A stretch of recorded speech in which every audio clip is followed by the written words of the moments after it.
नमस्कार, बिहार मिथिला न्यूज़ में आपका स्वागत है। मैं हूं मनोज।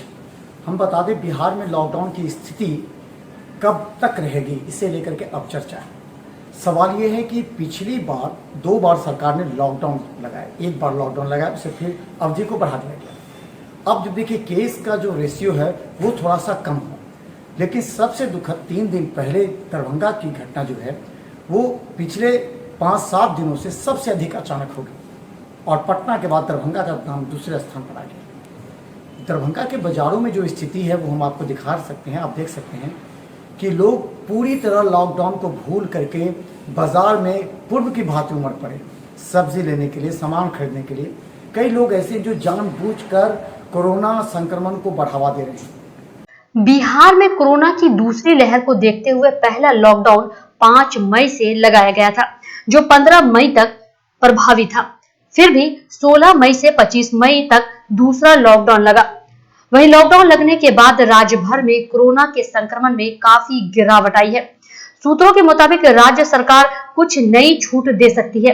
पहले लॉकडाउन के बाद दूसरे लॉकडाउन में कुछ छूट मिली थी।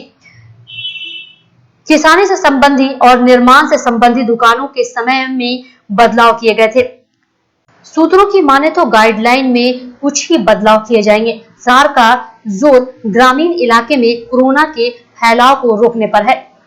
और हम आपको बता दें, अभी आपने देखा डॉक्टर शुक्ला आईबी स्मृति को उन्होंने कहा कि पिछले कुछ दिनों से केसेस कम आ रहे हैं, लेकिन जो भी केसेस आ रहे हैं वो काफ़ी गंभीर हैं।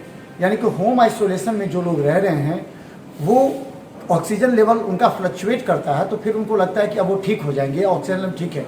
लेकिन ये जो फ्लक्चुएशन है वो उनके लंग्स को प्रभावित करता है, और जब अचानक होम आइसोलेशन में उनकी तबीयत खराब हो जाती है अचानक, उसके बाद जब वो दरभंगा के किसी भी नर्सिंग होम के आईसीयू में जाते हैं तो अचानक उनकी हालत खराब होती है और 2-3 दिन ही रह पाते हैं और वेंटिलेटर पर जाते हैं, उनकी मौत हो जाती है। एक और भी जान लीजिए, कोई भी डॉक्टर, आप लोगों में आम बात ये राय हो जाती है कि वेंटिलेटर पर जाने से शायद मरीज बच जाता है या नर्सिंग होम चाहते हैं कि वेंटिलेटर पर चला जाए, लेकिन ये जान लीजिए कोई भी डॉक्टर नहीं चाहता है कि पेशेंट को वेंटिलेटर पर ले जाए। ये बात गौर से सुने, क्योंकि इस दरमियान 1 महीने के दरमियान कई निजी नर्सिंग होम के संचालकों से हमारी बात हुई। उन्होंने साफ कहा कि कोई भी डॉक्टर नहीं चाहता है कि वेंटिलेटर पर किसी मरीज को भेजना, क्योंकि वेंटिलेटर पर जाते ही मरीज की हालत खस्ता हो जाती है, कमज़ोर हो जाता है, और अगर वो सही होकर के घर पे भी जाता है तो उसकी आयु बहुत कम रह जाती है। इसलिए वेंटिलेटर पर लोग जाने से मना करते हैं। अब सवाल ये है कि आखिर एक घर से वेंटिलेटर तक आने की नौबत कहाँ आती है। जरा सुनिए, कई लोग ऐसे हैं जो बाजार जाते हैं जहाँ सबसे अधिक संक्रमण फैल रहा है। जिला प्रशासन पूरी तरह लॉकडाउन के तहत बाजारों पर नजर रख रही है, सड़कों पर नजर रख रही है। सड़कों पर तो कमांड हो रहा है, लेकिन बाजार में अभी तक लोग दुकान खोल करके तो नहीं, बंद करके बाहर बैठे रहते हैं और ग्राहकों को ढूंढते हैं। जैसे आता है ग्राहक को दुकान के अंदर ले जाते हैं। इन परिस्थिति में जब लॉकडाउन क्यों नहीं बढ़ाई जाए, ये बात सबसे अहम है। इसलिए कि लॉकडाउन अगर बढ़ेगा तो केसेस कम आएंगे। हालांकि हमने पहले एपिसोड में दिखाया था कि अगर ये 2 महीना पहले ही, यानी पहले ही अगर लॉकडाउन अगर 15 दिन का लगाया जाता तो बहुत जो मौत हुई है वो मौत को रोका जा सकता था। जो केसेस बढ़ गए थे उस केसेस को रोका जा सकता था, लेकिन विपक्षी दल के आरोप न लगे इसलिए सरकार ने ऐसा बड़ा कदम नहीं उठाया, बहुत ठोक कदम उठाते हुए किया। अब जरा समझिए, अगर कोई लोग होम आइसोलेशन में रहते हैं तो हम उनको कहना चाहते हैं कि आप डॉक्टर के संपर्क में रहें। अगर आपका 95-97 से भी ऊपर ऑक्सीजन लेवल है और ये फ्लक्चुएट कर रहा है, 92-97 आ रहा है, तो निश्चित तौर पर आप घर में रहें, होम आइसोलेट रहें, लेकिन डॉक्टर के संपर्क में अवश्य नहीं, क्योंकि ये फ्लक्चुएशन जो है वो आपके लंग्स को प्रभावित कर सकता है।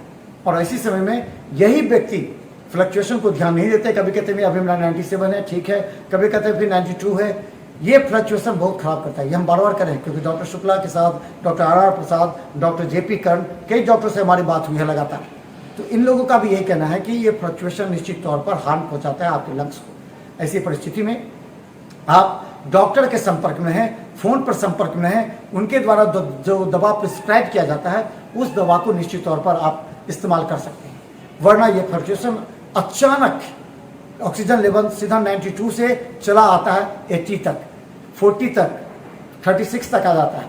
उसके बाद आप जाते हैं सीधा आइसोलेशन में DMCH जाते हैं या फिर किसी निजी नर्सिंग होम में जाते हैं, वहाँ जब ICU में जाते हैं तो अचानक आपका लेवल बढ़ता नहीं है उसके बाद, और उसके बाद जब बढ़ने लगता है तो आपको वेंटिलेटर की आवश्यकता हो जाती है। जो वेंटिलेटर की आवश्यकता होती है ऐसे में ही होता है मौत।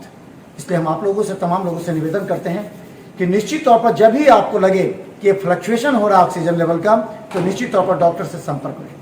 और लॉकडाउन का सरकार निश्चित तौर पर लॉकडाउन को 10 दिन और बढ़ाना चाहिए, ये जनता की कहना है, क्योंकि ये लॉकडाउन आपके केसेस को रोकेगा। घर के अंदर जब तक आप कैद हैं तब तक आप सुरक्षित हैं।